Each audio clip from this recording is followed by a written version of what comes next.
గతంలో చేసిన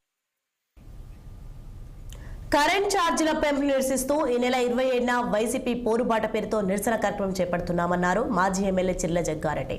అంబేద్కర్ కోనసీమ జిల్లా కొత్తపేటలో చేపట్టే నిరసన కార్యక్రమాన్ని విజయవంతం చేయాలని జగ్గారెడ్డి పిలుపునిచ్చారు. కొత్తపేటలో వైసీపీ పోరుబాట పోస్టర్ను మాజీ ఎమ్మెల్యే చిర్ల జగ్గారెడ్డి ఆవిష్కరించారు. ఎన్నికల ముందు కరెంట్ బిల్లులు పెంచమని చెప్పి ఇప్పుడు చంద్రబాబు యూజర్ ఛార్జీలు పెంచడం సమంజసం కాదన్నారు. అబద్ధపు వాగ్దానాలు చేసి ప్రజలతో ఓట్లు వేయించుకొని ప్రజలను హింసిస్తున్నారని ఆయన మండిపడ్డారు. బాదుడే బాదుడుతో ఇబ్బందులు పెడుతున్నారని ఎద్దేవా చేశారు చిర్ల జగ్గారెడ్డి.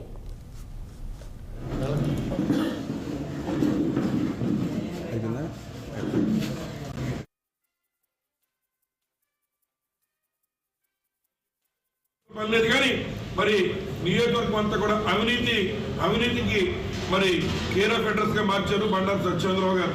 మరి నేను మనవి చేస్తున్నా, మరి అన్నం ఉడికిందో లేదో చెప్పాలంటే ఒక మెతుకు పట్టుకు చెప్తే చెప్పొచ్చు. ఇవాళ చెప్తున్నా, ఎక్కడైతే కౌన్సిలింగ్ దగ్గర ఒక చికెన్ సెంటర్ లో కరెంటు మీటర్ వేయడానికి కూడా 1,50,000 రూపాయలు తీసుకునే పరిస్థితికి ఈ కొండ బండారు సత్యేంద్రరావు గారు దిగజారిపోయారు. ఉన్న పోస్టింగ్ల దగ్గర మొదలుపెట్టి మరి రావులపాలెం ఏదైతే పంచాయతీ సెక్రటరీ పోస్టుకి 20,000 రూపాయలు 20 లక్షల రూపాయలు, ఇలాగ కొత్తపేట పోస్టుకి 70 ఇవ్వకపోతే అతనేమో ట్రాన్స్ఫర్ చేయించే కార్యక్రమాలు, ఇట్లా అనేక కార్యక్రమాలు. ప్రతి దానికి ఈ రోజు నియోజకవర్గానికి మరి ఒక వెలగెట్టి డబ్బులు అమ్మేసే కార్యక్రమం మరి బండారు సత్యేంద్రరావు.